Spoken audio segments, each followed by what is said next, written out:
আসসালামু আলাইকুম ওয়া রাহমাতুল্লাহি ওয়া বারাকাতুহু নাহমাদুহু ওয়া নুসাল্লি আলা রাসূলিহিল কারীম আম্মা বা'দ ফাআউযু বিল্লাহি মিনাশ শাইতানির রাজীম বিসমিল্লাহির রহমানির রহিম।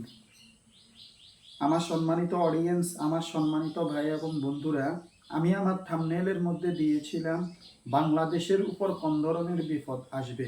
এই ধরনের একটি থাম্বনেইল আমি দিয়েছিলাম। কি জন্য দিয়েছিলাম এ ব্যাপারে আমি আলোচনা করব ইনশাআল্লাহ। তার আগে আমি ভারত এবং পাকিস্তানের যুদ্ধের ব্যাপারে বলতেছি।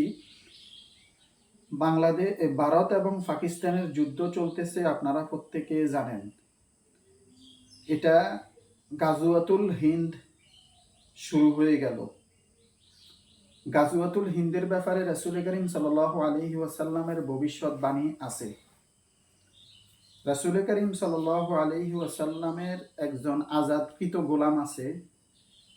ওই আজাদকৃত গোলাম বলতেছে, আন সাওবানা মাওলা রাসূলিল্লাহি সাল্লাল্লাহু আলাইহি ওয়াসাল্লামা আনিন নবী সাল্লাল্লাহু আলাইহি ওয়াসাল্লাম ক্বালা ইসাবাতানি মিন উম্মতি আহরাজাহুমুল্লাহু মিনান নার, ইসাবাতুন তাগুজুল হিন্দা ওয়া ইসাবাতুন তাকুনু মা ঈসা ইবনে মারইয়াম আলাইহিস সালাম। বাংলাদেশের উপর কোন ধরনের বিপদ আসবে সেটা আমি বলতেছি। আগে গাজওয়াতুল হিন্দের হাদিসটা শুনি। যে হযরত সাওবান রাদিয়াল্লাহু তাআলা আনহু তিনি বলেন, রাসূল করিম সাল্লাল্লাহু আলাইহি ওয়াসাল্লাম থেকে তিনি বর্ণনা করেন যে আল্লাহ পাক রব্বুল আলামিন দুইটি দলকে মাফ করে দিবেন। একদল হলো তারা ইসাবাতুন তাগুসুল হিন্দা ওয়া ইসাবাতুন তাকুনু মা ঈসা ইবনে মারইয়াম আলাইহিস সালাম। একদল হলো তারা যারা হিন্দুস্তানের দের সাথে যুদ্ধ করবে। দ্বিতীয় দল হলো তারা যারা ঈসা ইবনে মারইয়াম আলাইহি ওয়াসসালাতু ওয়াসসালামের সঙ্গী হবে, যারা তাদেরকে আল্লাহ পাক রব্বুল আলামিন মাফ করে দিবেন। এখন আপনারা তো দেখতেছেন ভারত এবং পাকিস্তান যুদ্ধ লাগলো। এই যুদ্ধের ফলাফল এখন এই যুদ্ধের মধ্যে কি হবে? এই যুদ্ধের মধ্যে পাকিস্তান জয়লাভ করবে। পাকিস্তান জয়লাভ করবে হাদিসের ভাষা অনুসারে, হাদিসের ভাষ্য অনুসারে বোঝা যায়। এবং দেশের উপর পাকিস্তান এবং ভারত যখন যুদ্ধ লাগলো, এই যুদ্ধের মধ্যে পাকিস্তান কি করবে? কাশ্মীর দখল করে ফেলবে। পাকিস্তান কাশ্মীরকে দখল করে ফেলবে।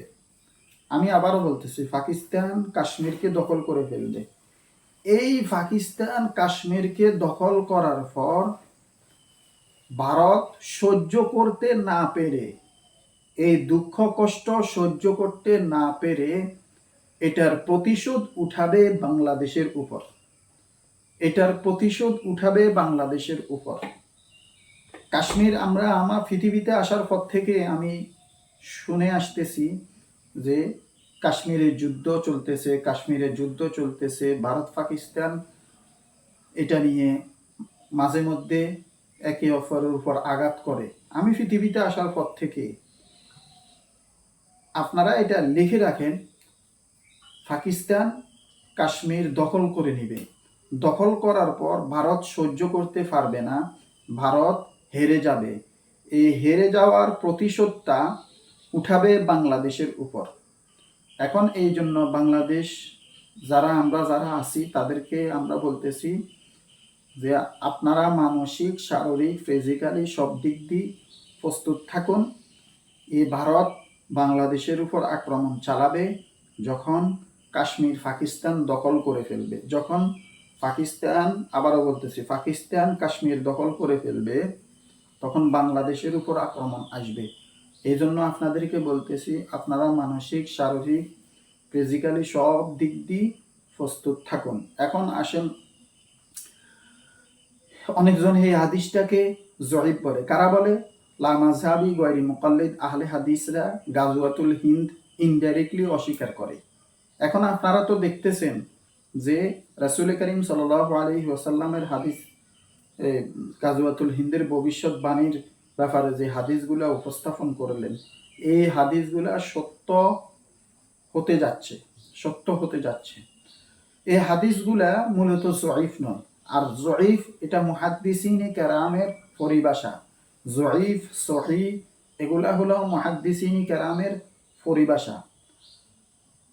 মুহাদ্দিসিন যদি বলে জয়ীফ, আমরা বলি জয়ীফ। মুহাদ্দিসিনে কেরাম যদি বলে সহি, আমরা বলি সহি।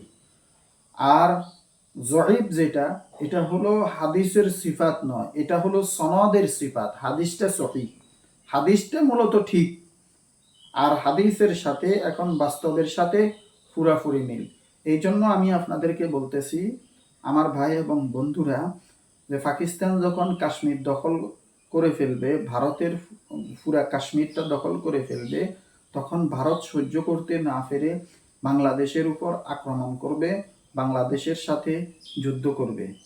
পরে ইনশা আল্লাহ, আল্লাহ তাআলা যখন চাইবে, তখন এই পুরা পুরা ভারতবর্ষ মুসলমানের আয়ত্তে চলে আসবে। এই যুদ্ধের মধ্যে এই যুদ্ধের মধ্যে মুসলমান বিজয় অর্জন করবে। তবে আমরা হতাশ হব না, আমরা চেষ্টা চালিয়ে যাব। আল্লাহ পাক রব্বুল আলামিন আমাকে আপনাদের প্রত্যেককে এই কথাগুলো বুঝার তৌফিক দান করুক। ওমা আলাইনা ইল্লাল বালাগ।